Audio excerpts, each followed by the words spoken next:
عزیز دوستو، بزرگ اور بھائیوں، قرآن مجید نے جگہ جگہ پہ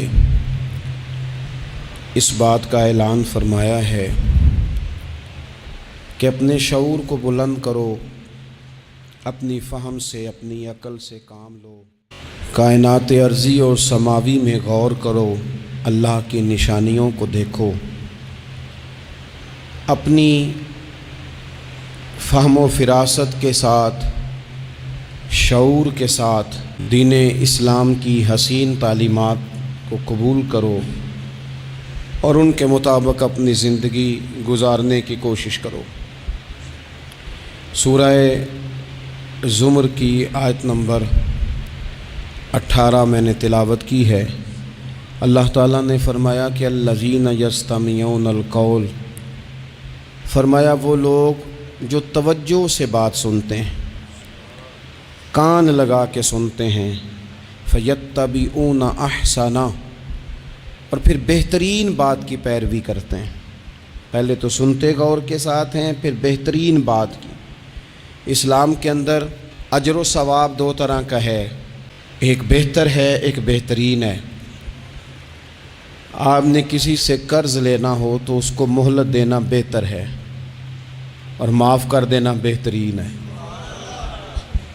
کسی شخص نے آپ کے ساتھ زیادتی کی ہو تو اتنی ہی زیادتی اس کے ساتھ کر لینا جائز ہے، لیکن اسے معاف کر دینا یہ بہترین ہے۔ تو فرمایا وہ پہلے کان لگا کے سنتے ہیں، پھر بہترین بات کی پیروی کرتے ہیں، ان میں سے جو زیادہ اچھی چیز ہے اس کے مطابق عمل کرتے ہیں۔ اولئک الذین ھداھم اللہ، یہی لوگ ہیں جنہیں اللہ نے ہدایت عطا فرمائی ہے۔ وَأُولَئِكَ هُمْ أُولُو الْأَلْبَابِ، اور فرمایا یہ لوگ عقل والے ہیں، یہی ہیں جنہیں اللہ نے ہدایت دی اور یہ صاحبان عقل ہیں۔ ایک دنیا کے اندر عقل وہ ہے جس کا لوگ بہت زیادہ استعمال کرتے ہیں، تو وہ عقل انہیں بعض اوقات گمراہی کی جانب لے جاتی ہے۔ اس عقل کی بات بھی اقبال نے کہی ہے، فرماتے ہیں کہ عقل عیار ہے، 100 بھیس بنا لیتی ہے۔ اس کے لیے عیار کا لفظ کہا، اور دوسرا پہلو دیکھیے عیار کے مقابلے میں لفظ کیا کہا۔ عقل عیار ہے، 100 بھیس بنا لیتی ہے، عشق بیچارہ۔ عقل عیار اور عشق بیچارہ، دیکھیں اس کے مقابلے میں جو جملہ دیا ہے، جو لفظ دیا ہے، یعنی لفظ عیار آپ جب بولتے ہیں عیار بڑا چلاک ہے، بڑا یار ہے، بڑا مکار ہے، تو زاویہ کیا بنتا ہے؟ اور جب آپ بیچارہ بولتے ہیں تو وہ بیچارہ۔ اب زاویہ دیکھیے کیا کھینچا، کہنے لگے عقل عیار ہے، 100 بھیس بنا لیتی ہے، عشق بیچارہ، نہ ملا ہے، نہ زاہد، نہ حکیم، یہ کچھ بھی نہیں، یہ بیچارہ کچھ بھی نہیں، بیچارہ جو ہوا۔ تو عقل کی طرف تو قرآن و سنت نے توجہ دلائی ہے، لیکن عقل سے مراد ہے فہم ہو، فراست ہو، حلم ہو، بردباری ہو، عاجزی ہو، غور فکر کرنے کا مزاج ہو، کسی چیز کو پورے شعور کے ساتھ بندہ قبول کرے۔ آج کل جن چیزوں کو لوگ عقل سمجھتے ہیں نا، وہ عقل نہیں ہے، وہ چالاکی ہے۔ آج کل لوگ عقل مند نہیں ہیں، چالاک ہیں۔ چالاکی اور چیز کا نام ہے، تیز تراری اور چیز کا نام ہے، عقل مند ہونا اور چیز کا نام ہے۔ یہ جو شطرنج کے ہیر پھیر سے لوگ دنیا چلاتے ہیں، یہ عقل مند نہیں ہوتے، یہ چالاک ہوتے ہیں۔ ہمارے ہاں ڈھیر سارے لوگ اپنی زندگی، اپنا گھر، اپنا کاروبار چالاکی سے چلاتے ہیں۔ چالاکیاں لمبی نہیں چلتی، ان کے پول کھل جاتے ہیں۔ تیزیاں لمبی نہیں چلتی، جلدی مکر واضح ہو جاتے ہیں۔ چالاک آدمی کے دوست نہیں ہوتے۔ آپ کسی کے ساتھ سیاست کے ساتھ زندگی گزار رہے ہیں تو وہ بھی آپ کے ساتھ سیاست ہی کر رہا ہے۔ جب آپ فہم کے ساتھ چلتے ہیں، فراست کے ساتھ، اب عقل کیا ہے؟ نبی پاک صلی اللہ تعالیٰ علیہ وسلم نے فرمایا، کسی نے پوچھا یا رسول اللہ صلی اللہ علیہ وسلم بہترین مومن کون ہوتا ہے؟ تو نبی پاک علیہ الصلوۃ والسلام نے فرمایا جس کا اخلاق زیادہ اچھا ہو۔ تو یا رسول اللہ عقل مند کون ہوتا ہے؟ تو نبی پاک علیہ السلام نے فرمایا عقل مند وہ ہوتا ہے جو موت کو کثرت سے یاد کرے اور اپنی آخرت کی تیاری کرے۔ یہ عقل ہے، یہ شعور ہے۔ لیکن وہ چالاکی کے ساتھ دنیا داری میں بڑا اپنا نام بنا لے، بڑے پیسے جمع کر لے، بڑا جناب گھروندہ تیار کر لے، تو یہ چالاک ہے، عقل مند نہیں۔ فہم والے بنیں، شعور والے بنیں، اپنی زندگی فہم کے ساتھ گزاریں۔ آپ اپنے شعور کی بلندی کی طرف بڑھیں، اپنے بچوں کو تیز نہ کریں، چالاک نہ کریں۔ ایک درویش سے میری ملاقات ہوئی تو وہ بڑے بھولے بھالے تھے، ان کے بچے بھی بھولے بھالے تھے۔ تو میں نے سارے خاندان میں سب بھولے بھالے لوگ دیکھے، تو میں نے ان سے کہا کہ یہ کیا ماجرا ہے؟ تو کہنے لگے ہمارے دادا جی نے دعا کی تھی کہ یا اللہ میرے بچے چالاک نہ ہوں، یہ شاطر نہ ہوں، تیزیاں نہ کرنی آتی، یہ بھولے ہوں، درویش ہوں، سادہ ہوں۔ اولادیں شعور تیز تراک ہو جائیں نا، چالاک شاطر ہو جائیں، تو وہ تو ماں باپ کو بھی روز کوئی نہ کوئی کہانی ہی سناتے ہیں، وہ تو اپنے دائیں بائیں بھی کوئی نہ کوئی نیا قصہ ہی بیان کرتے ہیں۔ عقل مند بنیں، شعور والا انہیں بنائیں، انہیں اچھے برے کی تمیز سکھائیں۔ یعنی شعور، چالاک آدمی تو حلال حرام کی پرواہ نہیں کرتا، بس وہ دیکھتا ہے میں نے پارٹی کو قابو کیسے کرنا ہے۔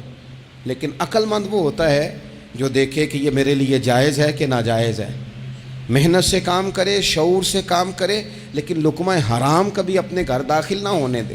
یہ شعور ہے، یہ بلندی ہے۔ یعنی شعور یہ ہے کہ اسے پتہ چلے کہ یہ حق میرا ہے، یہ میرے بھائی کا ہے، یہ حق میرا ہے، یہ میرے ملازم کا ہے، یہ حق میرا ہے، یہ میرے پڑوسی کا۔ یہ شعور ہے۔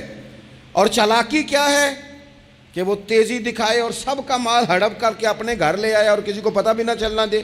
یہ چالاکی ہے۔ چالاک نہ بنے، باشعور بنے، فہم والے بنے۔ میرے نبی پاک صلی اللہ تعالیٰ علیہ وسلم پر اللہ تعالیٰ نے جو قرآن مجید کتاب نازل کی تو 300 کے لگ بھگ آیات قرآن پاک میں ایسی ہیں جن کا زیادہ مطالعہ ہے وہ زیادہ جمع کر لیں گے۔ 300 کے قریب آیات ایسی ہیں جس میں اللہ تعالیٰ نے عقل اور شعور کی طرف بڑھنے کا حکم دیا ہے۔ فرمایا عقل والو غور کرو، تم دیکھتے نہیں زمین و آسمان میں اختلاف ہے، رات اور دن آتے جاتے ہیں، اس میں غور کرو، اس میں نشانیاں ہیں۔ پر ان کے لیے جو عقل رکھتے ہیں، جو شعوری بلندی رکھتے ہیں، تیزی نہیں، چالاکی نہیں، شاطر پن نہیں۔ ابو جہل جو تھا نا وہ بیوقوف آدمی نہیں تھا، دور دراز سے لوگ اس کے پاس اپنے مقدمات کا فیصلہ کرانے آتے تھے۔ چالاک آدمی تھا، اتنی زبردست بات کرتا تھا، اتنی اچھی باتیں سناتا تھا کہ لوگ لوٹ پوٹ ہوتے تھے، گھنٹوں بیٹھ کے لوگ اس کی بات سنتے تھے۔ لیکن شاطر تھا، عقل مند نہیں تھا۔ اگر عقل مند ہوتا تو اسے نظر آ جاتا کہ وہ دیکھو آفتاب نبوت چمک رہا ہے، وہ غلام ہو جاتا رسول پاک کا۔ لیکن وہ چالاک تھا، چالاکیاں کرتا رہا، تیزیاں دکھاتا رہا۔ اس نے اس ترتیب سے اسلام کی مخالفت کی۔ آپ دیکھیں نا، جس رات نبی پاک صلی اللہ علیہ وسلم کو شہید کرنے کا ارادہ ان ظالموں نے کیا ہے تو بڑی پلاننگ کی۔ ہر قبیلے سے ایک ایک بندہ لے کے آؤ، ہر قبیلے سے، اور اس کے ہاتھ میں تلوار تھماؤ۔ جب ہر قبیلے کا بندہ ہوگا تو اگر معاذ اللہ حضور کو شہید کرنے میں کامیاب ہو گئے تو کسی ایک قبیلے پر الزام بھی نہیں آئے گا اور بنو ہاشم کسی ایک قبیلے کا مقابلہ بھی نہیں کر سکیں گے۔ اس چالاکی سے، یہ کبھی لوگوں کی سمجھ میں باتیں نہیں آتی تھی پر چالاک تھے، اس چالاکی سے یہ دین کی مخالفت کرتے تھے، یہ تیزی دکھا کے مخالفت کرتے تھے، اور جناب صدیق اکبر دفاع کی کوششیں کرتے تھے۔ وہ شعور کے ساتھ، فہم کے ساتھ انہوں نے بھی انداز اختیار کیا نا۔ انہوں نے چالاکی کی کہ ہر قبیلے سے ایک ایک بندہ، وہ تو اللہ کی حکمت تھی کہ سرکار نے ایک مٹھی میں پکڑ کے مٹی پھینکی تو ان کی آنکھوں کے آگے اللہ تبارک و تعالیٰ نے پردے ڈال دیے، لیکن اس کے مقابلے میں حضرت صدیق اکبر فہم و فراست کا، شعور کا وہ مظاہرہ کر رہے ہیں۔ وہ کیسا بندوبست کرتے ہیں؟ کہتے ہیں اپنے غلام سے کہ 2 اونٹنیاں موٹی تازی، ان کو تم نے لے کے غار کے اس جانب آ جانا ہے۔ اپنے غلام سے کہتے ہیں کہ تم نے